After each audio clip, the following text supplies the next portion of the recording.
ಕಾಂಗ್ರೆಸ್ನ ಪಟ್ಟದಾಟಕ್ಕೆ ಪರಮೇಶ್ವರ್ ಅವರು ಟ್ವಿಸ್ಟ್ ಕೊಟ್ಟಿದ್ದಾರೆ. 2.5 ವರ್ಷ ಸಿಎಂ ಎಂದು ಹೇಳಿರಲಿಲ್ಲ. ಬೆಂಗಳೂರಿನಲ್ಲಿ ಗೃಹ ಸಚಿವ ಡಾಕ್ಟರ್ ಜಿ ಪರಮೇಶ್ವರ್ ಅವರ ಹೇಳಿಕೆ ಅಂದ್ರೆ ಅಧಿಕಾರ ಹಂಚಿಕೆಯ ಕುರಿತು ಹೇಳಿರಲಿಲ್ಲ. ಸಿಎಲ್ಪಿ ಮೀಟಿಂಗ್ನಲ್ಲಿ ಸಿಎಂ ಆಯ್ಕೆ ಮಾಡಿದ್ದೇವೆ. ಎಐಸಿಸಿ ಕಡೆಯಿಂದ ವೀಕ್ಷಕರು ಬಂದಿದ್ರು. ಮಧ್ಯದಲ್ಲಿ ಬದಲಾಯಿಸ್ತಾರೆ ಅನ್ನೋದು ಅವರಿಗೆ ಬಿಟ್ಟಂತಹ ವಿಚಾರ. ನಾವು ಮುಖ್ಯಮಂತ್ರಿಗಳನ್ನ ಬದಲಾವಣೆ ಮಾಡೋಕ್ಕಾಗುತ್ತಾ ಅಂತ ಹೇಳಿ ಪರಮೇಶ್ವರ್ ಪ್ರಶ್ನೆಯನ್ನ ಮಾಡಿದ್ದಾರೆ. ಸಂದರ್ಭ ಬಂದಾಗ ಹೈಕಮಾಂಡ್ನವರು ಮಾಡ್ತಾರೆ, ಆದ್ರೆ ನಮಗೆ ಮುಂಚಿತವಾಗಿ ಈ ವಿಷಯದ ಬಗ್ಗೆ ಗೊತ್ತಿರಲಿಲ್ಲ ಎಂದಿದ್ದಾರೆ. ಅವರೇ ಹೇಳಿದಾರಲ್ಲ. ನಾನು ಕೂಡ ಕ್ಲಾರಿಫೈ ಮಾಡಿದೆ. ನೋಡಪ್ಪ, ನಾವು CLP ಮೀಟಿಂಗ್ ಮಾಡಿ ಮುಖ್ಯಮಂತ್ರಿಗಳನ್ನ ಆರಿಸುವಂಥ ಸಂದರ್ಭದಲ್ಲಿ ನಮ್ಮ AICCಯಿಂದ ಅಬ್ಸರ್ವರ್ಸ್ ಬಂದಿದ್ರು. ಅವ್ರ ಮುಂದೆ ನಡೆದಿದ್ದು. ಅವತ್ತೇನು 2.5 ವರ್ಷ ಅಂತ ಹೇಳಿರಲಿಲ್ಲ. ಅವತ್ತು ಮುಖ್ಯಮಂತ್ರಿ ನಾವೆಲ್ಲ ಆಯ್ಕೆ ಮಾಡೋದು, ಮುಖ್ಯಮಂತ್ರಿಗಳು ಇದ್ದಾರೆ.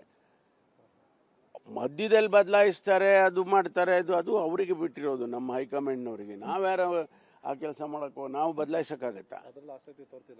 ಯಾರು ಆ ರೀತಿ ಆ ಸಂದರ್ಭ ಬಂದ್ರೆ ಅವ್ರು ಮಾಡ್ತಾರೆ. ಅದು ಸಂದರ್ಭ ಬಂದಾಗ ಹಿಂದೆಲ್ಲ ಮಾಡಿಲ್ವಾ? ಬಂಗಾರಪ್ಪನವ್ರನ್ನ ಬದಲಾಯಿಸಿದ್ರು, ವೀರಪ್ಪ ಮೊಯ್ಲಿ ಅವರು. ಆ ಸಂದರ್ಭ ಬಂದಾಗ ಮಾಡ್ತಾರ ಅವರು. ನನಗೇನು ಆ ರೀತಿ ಅನ್ನಿಸ್ತಾ ಇಲ್ಲಪ್ಪ. ಯಾವ ರೇಷು ನಡೀತಾ ಇಲ್ವಲ್ಲ ರೇಸಿಗ. ಅವ್ರು ಏನು ಹೇಳಿದ್ರೆ ನನಗೆ ಗೊತ್ತಿಲ್ಲ. ರೇಸ್ ಅಂತೂ ಇಲ್ಲ. There is no race.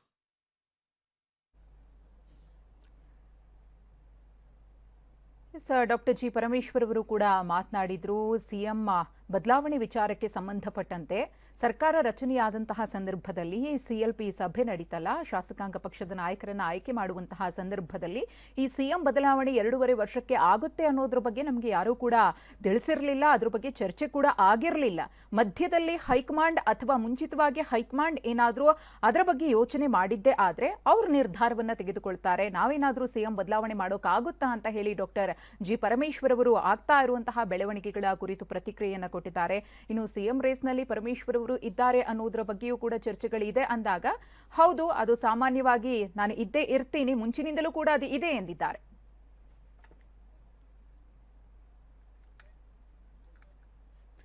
ಇನ್ನು ಕಾಂಗ್ರೆಸ್ ಪಾಳೆಯದಲ್ಲಿ ಆಗ್ತಾ ಇರುವಂತಹ ಬೆಳವಣಿಗೆಗಳ ಬಗ್ಗೆ ಪರಮೇಶ್ವರ್ ಅವರು, ಸತೀಶ್ ಅವರು, ಮಹದೇವಪ್ಪನವರು ಮಾತನಾಡಿದ್ದಾರೆ. ಏನ್ ಹೇಳಿದ್ದಾರೆ ನೋಡೋಣ. ನಾವ್ ಯಾವಾಗ್ಲೂ ರೇಸಲ್ಲಿ ಇರ್ತೀವಿ ಕಣ್ರಿ, ಅದೇನೋ ದೊಡ್ಡ ವಿಚಾರ. ನಾವ್ ಯಾವಾಗ್ಲೂ ರೇಸಲ್ಲಿ ಇರ್ತೀವಿ ಕಣ್ರಿ, ಅದೇನೋ ದೊಡ್ಡ ವಿಚಾರ. ಈಗ 2013ರಲ್ಲಿ ನಾನು ಪ್ರದೇಶ್ ಕಾಂಗ್ರೆಸ್ ಸಮಿತಿ ಅಧ್ಯಕ್ಷ ಆಗಿದ್ದೆ. ಸರ್ಕಾರ ತಗೊಂಡ್ ಬಂದ್ವಿ. ನಾನೇ ಮಾಡಿದ್ದೆ, ನಾನೊಬ್ಬನೇ ಸರ್ಕಾರ ತಂದೆ ಅಂತ ನಾನು ಎಲ್ಲೂ ಹೇಳಿಲ್ಲಪ್ಪ ಇಲ್ಲಿವರೆಗೂ. ಸರ್ಕಾರ ಎಲ್ಲರೂ ಸೇರಿ ಪಕ್ಷದಲ್ಲಿ ಕೆಲಸ ಮಾಡಿದ್ದೀವಿ. ಜನ ಓಟ್ ಹಾಕಿದ್ರು, ನಮ್ಮನ್ನು ಗೆಲ್ಲಿಸಿದ್ರು. ಆ ಸಂದರ್ಭದಲ್ಲಿ ನಾನು ಪರಾಭವಗೊಂಡೆ. ಒಂದು ವೇಳೆ ನಾನು ಗೆದ್ದಿದ್ದರೆ ಏನಾಗ್ತಿತ್ತೋ ಗೊತ್ತಿಲ್ಲ. ಅವತ್ತು ಹೌದು ರೇಸಲ್ಲಿದ್ರೆ ಸ್ವಾಭಾವಿಕವಾಗಿ ಪ್ರದೇಶ್ ಕಾಂಗ್ರೆಸ್ ಸಮಿತಿ ನಮ್ಮಲ್ಲಿ ಕನ್ವೆನ್ಷನ್ ಇದೆ. PCC ಅಧ್ಯಕ್ಷರಿಗೆ ಒಂದು ಅವಕಾಶ ಕೊಡ್ತಾರೆ. ಅದು ಕೆಲವು ಸಂದರ್ಭದಲ್ಲಿ ಆಗೋದಿಲ್ಲ. ಅದು ಗೊತ್ತಿಲ್ಲಪ್ಪ, ಕನಸೆ ಬಿದ್ದಿಲ್ಲ ಅಲ್ಲ ನನಗೆ. ಸಿಎಂ ಆಕಾಂಕ್ಷಿ ಅದೇನಿ 2013ರಲ್ಲೇ ಆಗಬೇಕಿತ್ತು, ಯಾವುದೋ ಕಾರಣಗಳಿಂದ ಆಗಿಲ್ಲ. ಖರೆ ಅಂತದೊಂದು ಅವಕಾಶ ಬಂದ್ರೆ ನಾನು ಆಗ್ತೀನಿ. ಅದರಲ್ಲಿ ತಪ್ಪಿದ್ರೆ ಏನು ಅಂತ ತಪ್ಪು ಏನಿಲ್ಲ, ಸರಿಯಾಗಿದೆ. ಈಗಾಗಲೇ ಅವ್ರು ಮುಂಚೆ ಕೂಡ ಹೇಳಿದ್ದಾರೆ, ನಾವು ಕೂಡ ಆಕಾಂಕ್ಷಿ ಇದ್ದೀವಿ. ಸೊ ಅವ್ರ ಬೇಡಿಕೆಯಲ್ಲಿ ಏನು ತಪ್ಪಿಲ್ಲ. ಯಾಕಂದ್ರೆ ಈಗ ಈ ಪಕ್ಷಕ್ಕೆ ಮೇನ್ ವೋಟರ್ಸೇ SC ST ಮೈನಾರಿಟಿ. ಅವ್ರು ಪ್ರಾತಿನಿಧ್ಯ ಸಿಗಬೇಕಂತ ಬಹಳ ದಿನಗಳಿಂದ ಆಸೆ ಇದೆ. ಯಾವ ರೇಷು ನಡೀತಾ ಇಲ್ವಲ್ಲ ರೇಸಿಗ. ಅವ್ರು ಏನು ಹೇಳಿದ್ರೆ ನನಗೆ ಗೊತ್ತಿಲ್ಲ. ರೇಸ್ ಅಂತೂ ಇಲ್ಲ. There is no race. ಇನ್ನು ಕಿತ್ತಾಟಕ್ಕಿಂತ ಕಾಂಗ್ರೆಸ್ನಲ್ಲಿ ವ್ಯಾಪಾರ ಹೆಚ್ಚಾಗಿದೆ. ಒಬ್ಬೊಬ್ಬ MLAಗೆ 50 ಕೋಟಿ ಕೊಡ್ತಿದ್ದಾರಂತೆ ಅಂತ ಪರಿಷತ್ ವಿಪಕ್ಷ ನಾಯಕ ಛಲವಾದಿ ನಾರಾಯಣ ಸ್ವಾಮಿ ಅವರು ಆರೋಪವನ್ನು ಮಾಡಿದ್ದಾರೆ. ಏನ್ ಹೇಳಿದ್ದಾರೆ ಹಾಗಿದ್ರೆ ನೋಡೋಣ. ಕಿತ್ತಾಟಕ್ಕಿಂತ ಹೆಚ್ಚಿಗೆ ಅಲ್ಲಿ ವ್ಯಾಪಾರ ನಡೀತಾ ಇದೆ. ಮೊದಲು ಕೇಳ್ಪಟ್ಟಿದ್ದು 50 ಕೋಟಿ ಒಬ್ಬೊಬ್ಬ MLAಗೆ ಅಂತ. ಈಗ ಅದಾದ್ಮೇಲೆ ಈಗ ಸ್ವಲ್ಪ ಚೌಕಾಸಿ ಹೆಚ್ಚಾಗಿದೆ. ಕೆಲವರು ನಮ್ಗೆ 75 ಕೋಟಿ ಬರ್ತೀವಿ ಅಂತ, ಇನ್ನು ಕೆಲವರು ಇಲ್ಲ 100ವರೆಗೂ ರೀಚ್ ಆಗಿದ್ದಾರೆ ಅಂತ ಕೇಳ್ಪಟ್ಟಿದ್ದೀವಿ.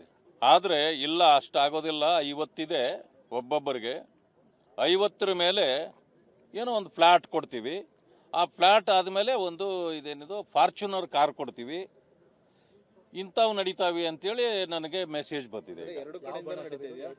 ನೋಡಿ, ಮೊದಲು ನಾವು ಕೇಳ್ಪಟ್ಟಿದ್ದು ಒಂದು ಪಕ್ಷದವರನ್ನ ಮತ್ತೊಂದು ಪಕ್ಷದವರು ಕುದುರೆ ವ್ಯಾಪಾರ ಮಾಡ್ತಾರೆ ಅಂತ ಕೇಳ್ತಿದ್ವಿ.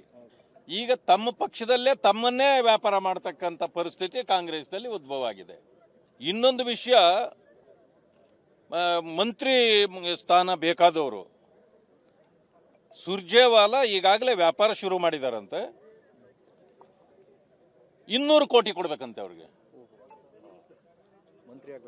ಇದನ್ನ ಬಹಳ ತಮಾಷೆ ಅಂತ ತಿಳ್ಕೊಂಡಿದ್ರು. ಈಗಾಗ ರವೀಂದ್ರ ಪಪ್ಪಿ ಅವರು ಅರೆಸ್ಟ್ ಆಗಿದಾರಲ್ಲ, ಮೊದಲೇ ಅಡ್ವಾನ್ಸೇ ಕೊಟ್ಬಿಟ್ಟಿದ್ರಂತ ಅವರು. ಈಗ ಅದನ್ನ ಮೊದಲು ಇನ್ವೆಸ್ಟಿಗೇಟ್ ಮಾಡಬೇಕು, ಸುರ್ಜೇವಾಲಾನ ಅರೆಸ್ಟ್ ಮಾಡ್ಬೇಕು ಮೊದಲಿಲ್ಲಿ. ವ್ಯಾಪಾರ ನಡೀತಾ ಇರ್ತಕ್ಕಂಥದ್ದು ಎಲ್ಲ ಸುರ್ಜೇವಾಲಾ ಕಡೆ, ಮಂತ್ರಿಗಿರಿಗೆ. ಆದರೆ ಕಾಂಗ್ರೆಸ್ ಪಕ್ಷದಲ್ಲೇ ಇರ್ತಕ್ಕಂಥ 2 ಪಕ್ಷ ಇದೆ, ಈಗ 2, 3, 4, 5 ಇವೆ. ಆದರೆ ಇದು ದೊಡ್ಡದಾಗಿ ಕಾಣ್ತಿರ್ತಕ್ಕಂಥದ್ದು ಒಂದು ಮುಖ್ಯಮಂತ್ರಿಗಳ ಪಕ್ಷ, ಒಂದು ಉಪಮುಖ್ಯಮಂತ್ರಿಗಳ ಪಕ್ಷ. ಈ ಪಕ್ಷದಲ್ಲಿರ್ತಕ್ಕಂಥವ್ರನ್ನ ಅವ್ರು ಕೊಂಡ್ಕೊಳ್ಳಕ್ಕೆ, ಆ ಪಕ್ಷದಲ್ಲಿರ್ತಕ್ಕಂಥವ್ರನ್ನ ಇವ್ರು ಕೊಂಡ್ಕೊಳ್ಳಕ್ಕೆ ಕುದುರೆ ವ್ಯಾಪಾರ ಪ್ರಾರಂಭ ಆಗಿದೆ ಅಂತಕ್ಕಂಥ. ನೋಡೋಣ, ಕಾಂಗ್ರೆಸ್ ಅಧಿಕಾರಕ್ಕೆ ಬಂದು 2.5 ವರ್ಷ ಆಯ್ತು, ಸರ್ಕಾರ ಸಂಪೂರ್ಣ ವೈಫಲ್ಯ. ಏನು ಇನ್ನ ಕುದುರೆ ವ್ಯಾಪಾರ ಶುರುವಾಗುತ್ತೆ, ಬರೆದಿಟ್ಕೊಳ್ರಿ. 50 ಕೋಟಿ ಆಫರ್ ಕೊಡ್ತಿದ್ದಾರೆ, ಮುಖ್ಯಮಂತ್ರಿಗಳು ಆಗಬೇಕು, ನಾನು ಮುಂದುವರಿಬೇಕು, ಅವರಲ್ಲೇ ಕಚ್ಚಾಟ. ಏನು ಕಾಂಗ್ರೆಸ್ ಸರ್ಕಾರ ಅದೇ ಅವರ ಒಳಜನರಿಂದ ಪತನ ಆಗುತ್ತೆ. ಒಂದು ಇದು ಇವತ್ತಿನ ಕಾಯಿಲೆ ಇಲ್ಲ, ಇದು ಶ್ರೀಮತಿ ಇಂದಿರಾ ಗಾಂಧಿಯವ್ರ ಕಾಲದಿಂದ, ರಾಜೀವ್ ಗಾಂಧಿಯವ್ರ ಕಾಲದಿಂದ, ಸೋನಿಯಾ ಅವ್ರ ಕಾಲದಿಂದ ಹಿಡಿದು ಇವತ್ತವರೆಗೂ ನಡ್ಕೊಂಡು ಬಂದಿರತಕ್ಕಂಥ ಅವರ ವಂಶ ಪಾರಂಪರ್ಯದ ಒಂದು ವ್ಯವಸ್ಥೆ ಇದು.